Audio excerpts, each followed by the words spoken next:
इन दिनों योग की जब भी हम चर्चा सुनते हैं उसमें प्राणायाम का उल्लेख जरूर होता है और प्राणायाम के स्वास्थ्य पर चमत्कारिक लाभों की बात होती है कि प्राणायाम से विभिन्न असाध्य बीमारियां ठीक होती हैं।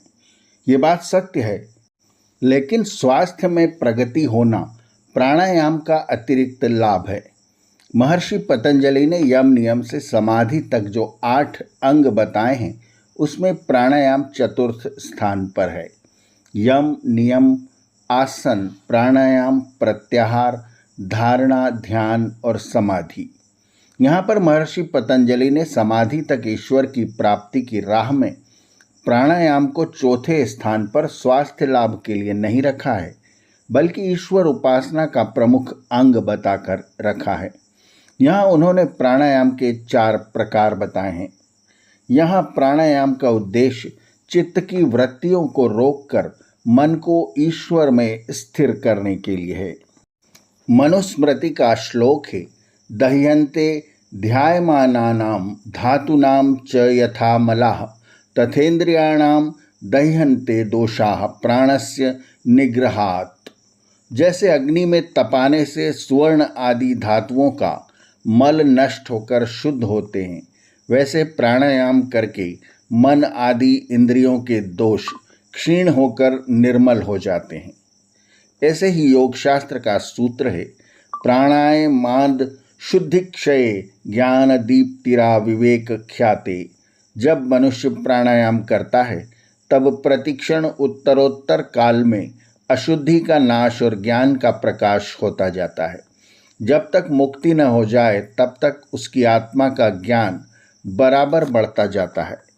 पतंजलि योग सूत्र के 49वें सूत्र के अनुसार तस्मिन् सति श्वास प्रश्वास योर्गति विच्छेद प्राणायामः, अर्थात जो वायु बाहर से भीतर को आता है उसको श्वास और जो भीतर से बाहर जाता है उसको प्रश्वास कहते हैं।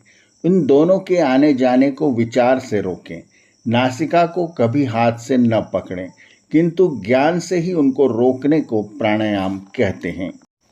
50वें सूत्र में महर्षि पतंजलि प्राणायाम के 4 प्रकार बताते हैं। सतु बाह्याभ्यंतर स्तंभ वृत्तिर्देश काल संख्याभिः परिदृष्टो दीर्घ सूक्ष्म, अर्थात एक बाह्य विषय, दूसरा अभ्यंतर विषय और तीसरा स्तंभ वृत्ति। जब भीतर से बाहर को श्वास निकले तब उसको बाहर ही रोक दें। इसको प्रथम प्राणायाम कहते हैं। जितनी देर रोक सकते हैं उतनी देर रोकें और फिर धीरे धीरे पुनः श्वास को अंदर लें। जब बाहर से श्वास भीतर को आवे तब उसको जितना रोक सके उतना भीतर ही रोक दें। इसको दूसरा प्राणायाम कहते हैं। तीसरा स्तंभ वृत्ति है। न प्राण को बाहर निकालें न बाहर से भीतर ले जाएं, किंतु जितनी देर सुख से रोक सकें उसको जहाँ का तहाँ ज्यों का त्यों एकदम रोक दें। चौथा यह है कि जब श्वास भीतर से बाहर को आवे तब बाहर ही कुछ रोकता रहे और जब बाहर से भीतर जाए तब उसको भीतर ही थोड़ा रोकता रहे। इसको बाह्याभ्यंतराक्षेपी कहते हैं। और इन चारों का अनुष्ठान इसलिए है कि जिससे चित्त निर्मल होकर उपासना में स्थिर रहे। पतंजलि योग दर्शन का 52वां सूत्र है, तत्क्षीयते प्रकाशावरणम, अर्थात इस प्रकार प्राणायाम पूर्वक उपासना करने से आत्मा के ज्ञान का आवरण ढांपने वाला जो अज्ञान है वह नित्य प्रति नष्ट होता जाता है और ज्ञान का प्रकाश धीरे धीरे बढ़ता जाता है। 53वें सूत्र में पतंजलि महर्षि कहते हैं, किंच धारणासु च योग्यता मनसः, अर्थात उस अभ्यास से यह भी फल होता है कि परमेश्वर के बीच में मन और आत्मा की धारणा होने से मोक्ष पर्यंत उपासना योग और ज्ञान की योग्यता बढ़ती जाती है तथा उससे व्यवहार और परमार्थ का विवेक भी बराबर बढ़ता रहता है। एक बार फिर हम प्राणायाम के 4 प्रकार को समझते हैं। पहला बाह्य विषय अर्थात बाहर ही अधिक रोकना। दूसरा आभ्यंतर अर्थात भीतर जितना प्राण रोका जाए उतना रोकना। तीसरा स्तंभ वृत्ति अर्थात एक ही बार जहाँ का तहाँ प्राण को यथाशक्ति रोक देना। चौथा, बाह्याभ्यंतराक्षेपी, अर्थात जब प्राण भीतर से बाहर निकलने लगे तब उसके विरुद्ध उसको न निकलने देने के लिए बाहर से भीतर लें, और जब बाहर से भीतर आने लगे तब भीतर से बाहर की ओर प्राण को धक्का देकर रोकता जाए। ऐसे एक दूसरे के विरुद्ध क्रिया करें।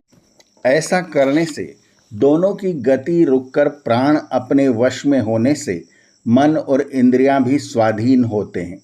बल पुरुषार्थ बढ़कर बुद्धि तीव्र सूक्ष्म रूप हो जाती है, जो बहुत कठिन और सूक्ष्म विषय को भी शीघ्र ग्रहण कर लेती है।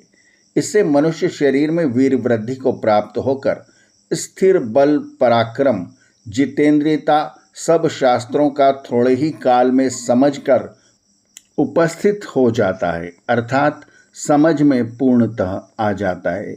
स्त्रियां भी इसी प्रकार योगाभ्यास करें। स्पष्ट है कि महर्षि पतंजलि के अनुसार ईश्वर उपासना की विधि ही प्राणायाम के साथ है, ताकि मन की चंचल वृत्ति स्थिर होकर आत्मा में लग जाए। स्वास्थ्य लाभ प्राणायाम का अतिरिक्त लाभ है, इसलिए प्राणायाम के साथ नित्य प्रातः सायंकाल कम से कम आधा घंटा ओम का जप करने से अध्यात्म की राह पर चलने वाले साधकों के लिए मार्ग आसान हो जाता है। आर्यावर्त की कहानियाँ चैनल को सब्सक्राइब करें और बेल आइकन के बटन को दबाएं, ताकि हम जब नई आर्यावर्त की कहानी आपको सुनाएं तो उसकी सूचना आपको तुरंत मिल जाए। धन्यवाद। नमस्ते।